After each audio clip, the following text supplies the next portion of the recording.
Well, it looks like we got a whole bunch more Transformer listings for the 2023 and early 2024 lineup. A lot of crazy stuff here to talk about. These come courtesy of JT Prime 17 and the Walmart product EAN code database. So we're going to go through it all, a lot to go through here. This is all Transformers Generation Legacy Uni related product. Now, we don't know what that Uni stands for. Could be Unicron, could be United, could be probably the most obvious one, Universe. But it's some kind of Uni. It's going to be the next imprint after Legacy, Legacy Evolution, and now this Legacy Uni.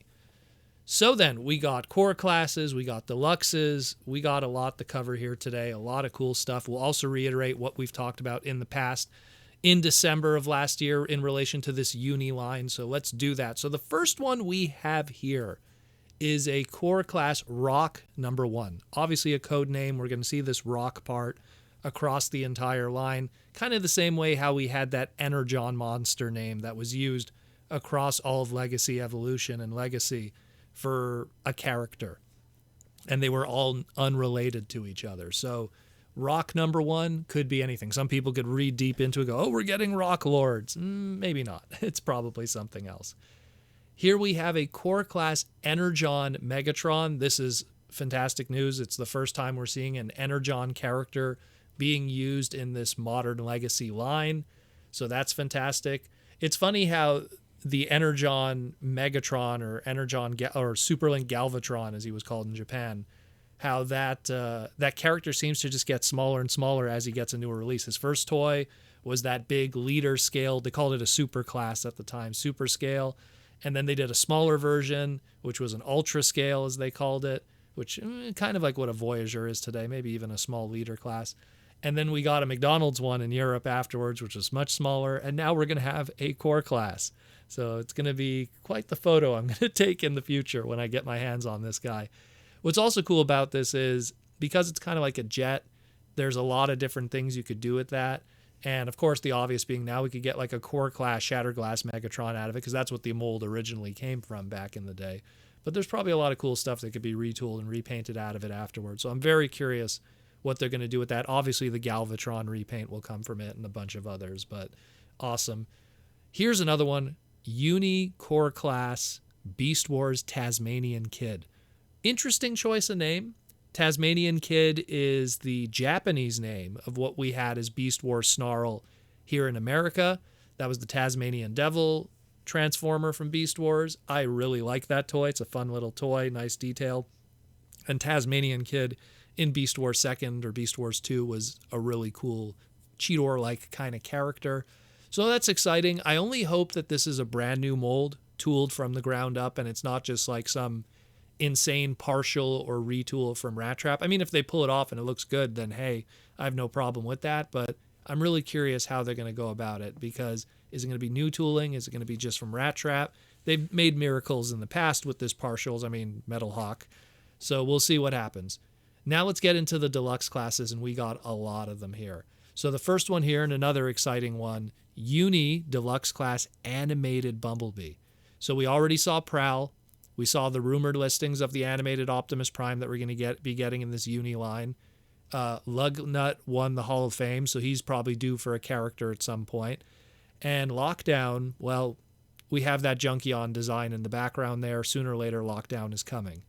So we will see what happens with that. But hey, animated Bumblebee. How they're going to go about it, look how Prowl is done. Probably something similar. We're going to get that hatchbacky kind of Bumblebee design done in an animated style.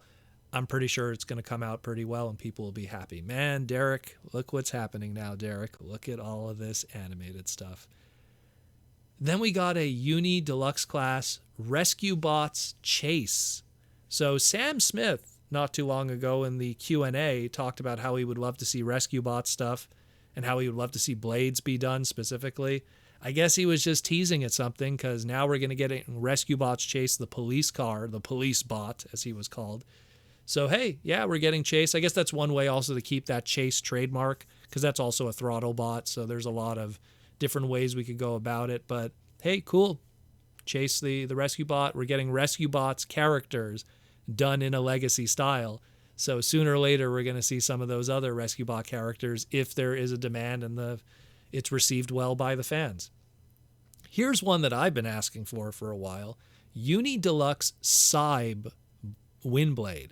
Now, the Cyb I don't think is Cybertron. I think it's Cyberverse. Because Windblade, despite the fact that she literally was one of the main characters of Cyberverse, I mean, it was Bumblebee and Windblade were literally like the main characters of the show, and Optimus Prime, if anything, was background. But she was literally one of the main characters of that show. She had only 2 toys in the entire line. She had a terrible non-transforming legend scale figure, very tiny one. We could call it a core class back then. And a warrior class, which was like a limited budget deluxe class. When they actually did start doing deluxes in Cyberverse, I thought Windblade was guaranteed to get a figure. And then when they started doing this whole story where they had to collect all the Windblade pieces, I thought, well, with the Build-A-Figure idea that these deluxe Cyberverse toys has, maybe she'll be the Build-A-Figure. Nope. She got nothing. So maybe we're going to finally get a proper, decent Cyberverse Windblade done in the Cyberverse style, which is pretty much not too different from how her actual design is in Generation 1 and the comics and stuff. So I'm excited about it. I hope it turns out well, and it's a nice new Windblade figure in our new Legacy Uni collection. Now we got a Deluxe Class Uni Generation 1 Gears. Here's a guy that was on the Kingdom poster. People were expecting a Gears figure. It didn't happen. He's just long overdue for a figure. He had that reissue in 2019 from the Generations reissue retro line through Walmart. We had a Creo toy in 2014 and his Generations 2-pack figure, which was probably his last modern toy, and that was in 2014. So they've just been keeping that trademark alive slowly throughout the years. And now it's time for that trademark to happen. And here we go, Generation 1 Gears, ready to go. I'm pretty sure the tooling was already kicking around when he was supposed to be a Kingdom toy. So that's pretty awesome. Next one we got here is one that I'm excited about too. Uni Deluxe Class Generation 1 Targetmaster Sure Shot. Now, this is really cool. Number one, I think it probably is going to be a repaint, retool, or partial from the Generation 1 Beachcomber Deluxe Class we were teased in the pipeline from BMAC and everything from the recent live stream. But I imagine that it's still going to probably turn out pretty well. And this is really important because Mark Mayer always talked about completing the micro collections. And in a way, this kind of also completes the micro collections. Because when we had Point Blank, he came with his Targetmaster Peacemaker. He was done in the Generation 1 USA cartoon comic book kind of style. And that was that. Last time we got a Point Blank was its original 1987 toy all those years ago. Long overdue. When we had Crosshairs, Generation 1 Crosshairs. Yeah, we got him through Siege, and it didn't come with his Targetmaster. It was a Ironhide repaint on top of that, so it wasn't exactly 100% like the original Crosshairs Targetmaster. The only way you could get his Targetmaster buddy was you had to buy Netflix Siege Megatron, which came with captive pinpointer. That's literally what it was called. I'm doing air quotes here, captive pinpointer. So the only way you could get his Targetmaster, it wasn't a pack-in with him in the Deluxe Class.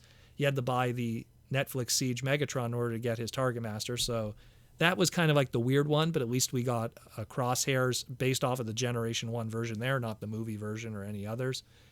And now we have this one.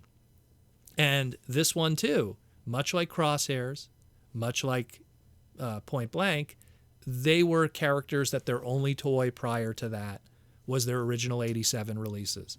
So if we could get a Sure Shot done in a really nice yellow, nice partial from that Beachcomber, make it look really nice, give him his Targetmaster buddy of Spoil Sport. You know, if Point Blank is any indication that they could somehow give Targetmaster buddies with the Deluxe Class, give him his Targetmaster buddy, and that'll be cool. Hey, Sure Shot was the first Targetmaster toy I ever had as a kid, so I have a little sentimental value there, even though I like Point Blank better as a character. But you know, it's pretty cool that Sure Shot will finally get an updated figure after all of these years, long overdue. And then maybe afterwards, they'll revisit Crosshairs and we'll get a brand new Crosshairs figure and they'll include a Targetmaster buddy with him and it'll be more accurate to how he looks in his animation model or alternatively how he looks in the commercials or the comics. And it won't be just that Ironhide Deluxe Class repaint. Then we got a Deluxe Class Rock 2. We don't know what it is. Stand-in name. We'll find out in a moment in the future.